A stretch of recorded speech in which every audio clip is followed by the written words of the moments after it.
Okay, engine air filter. If you can see all the faces that are on here on this display, that's basically what your engine feels, or what it feels like, or what it will end up being like if the air filter is not changed. How often is too often?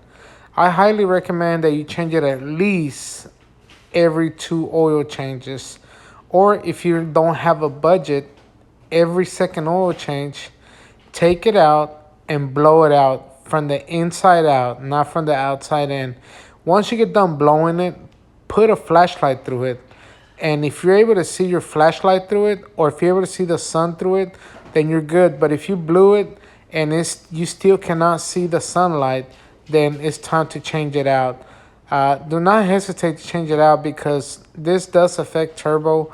It affects everything on your truck, and it affects fuel consumption and everything else.